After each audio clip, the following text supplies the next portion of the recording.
I think you can take a lot of these networking and job things to more of a social and friendship basis as well, which is just the worst that people can say to you is no, or just nothing, especially if you're just going to go and try and introduce yourself or learn about other people. I think that's the differentiator for myself. It's a shift to becoming genuinely interested in what other people have to say and listening and learning from them rather than just spilling my story upon other people.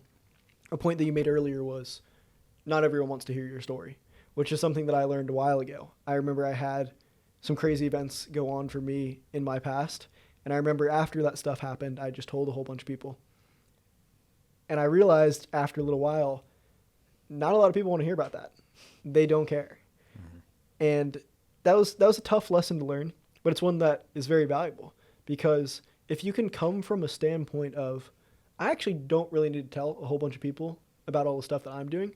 I just genuinely want to hear what they have to say, it's an interesting mindset shift, and it can be hard, honestly.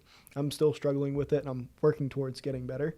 But when you just become genuinely interested in what other people have to say and what their stories are, you can learn things from them, and you can grow and establish these genuine relationships. It's something that I learned from How to Win Friends and Influence People by Dale Carnegie. Fantastic book. I love that. I actually read the updated version, which was How to Win Friends and Influence People in the Digital Age, which was pretty cool. Yeah. But that's a fantastic book that I would recommend everybody read if they haven't read that one. I'll probably put a link to that in the resource section of my page and maybe a little blurb and whatnot on all about it. But yeah, I also noticed that smiling is huge at people. I started just smiling at people and just making it a point to where I want to smile at people and just show that I'm open to speaking with people.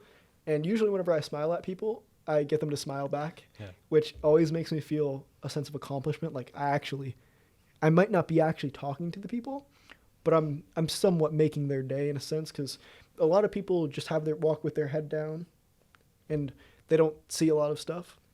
And I think switching our mentality to becoming more positive and really trying to share these positive vibes and good things with other people, it helps you nourish these friendships. And that's what I've noticed, because a lot of people always told me that I was super negative, and I thought that I was positive for a while, but I didn't realize that my body language was crazy negative. I wouldn't look people in the eyes, and I would not smile at people, and I didn't have this actual positive mentality that I thought I did. I might have had it with myself, but whenever I switched to really trying to show people and be open, that's something that I say to myself all the time. Whenever I get nervous, I'll start stretching, or I'll cover myself up like this, how I am doing on the camera right here, showing you guys, where I'll close off my body language like this, and just telling myself, mouthing, like out loud a lot of the times, even if I'm in conversations with other people, I'll just mouth out, maybe not out loud, but mouth to myself like open, and I'll just remind myself to just open up my posture. And as soon as I do that, just open and then breathe. If I can just take a second to breathe, I'm like, oh, I actually do like this. I'm perfectly fine. This is not going to kill you. You'll be okay. You're meeting a new friend. And I think those are a few things that have been massive for me. Absolutely. And I think there's a massive, massive value placed on learning how to be an active listener. I think that's something that a lot of people, which isn't really a negative thing, but some people struggle with, is learning how to be engaged in a conversation, not just when can I speak next, but truly, what is this other person saying to me? What value does it bring to me? But also, what is the message they're trying to relay? What is that information they're trying to give to me? What value does that have? And how do I present? For me, I always try and present a follow-up question to that.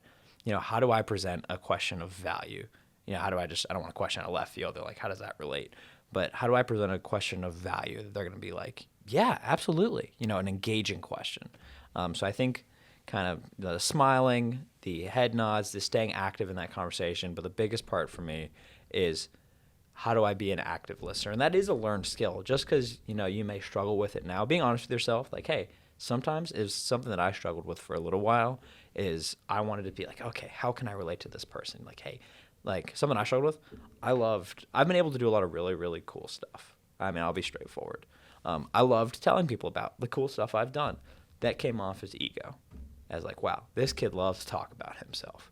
And I learned, similar to what you talked about, not everybody wants to hear about that. You know, some people think that that's not really that cool, that you talk about yourself all the time. And I had trouble picking up on that for a little while. But what I learned now is, you know, sometimes it's cool to be sociable. It's cool to be open, but keep your cards tucked to your chest a little bit. And I think there's a lot of value in that. Active listening is massive. That's something that I've learned. I've got a couple tips for that as well. The first one is just being present now. I've spent hours, crazy amounts of hours meditating and trying to make sure that I'm present in this moment right now. And it's helped me a whole bunch with active listening, because you can, whenever you're present in this moment, it's easier to focus on exactly what is happening right now. And that helps you know what's actually going on.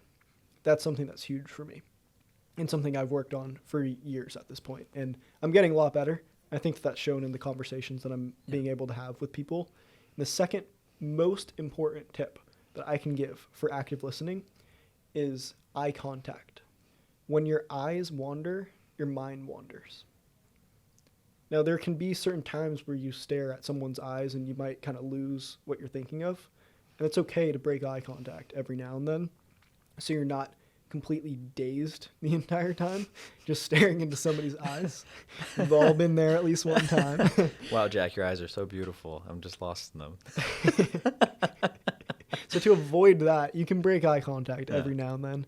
But I would recommend trying to really focus on eye contact, because it also instills a sense of respect and dominance, I would say, in a conversation. If you can actually be present, be here, be actively listening, and showing the other people that you're actively listening through your body language, whether that's smiling or nodding and whatnot, like we mentioned. But I think eye contact is a point that is massively important. Agreed. If you guys enjoyed this video, be sure to subscribe. Watch this next video right here.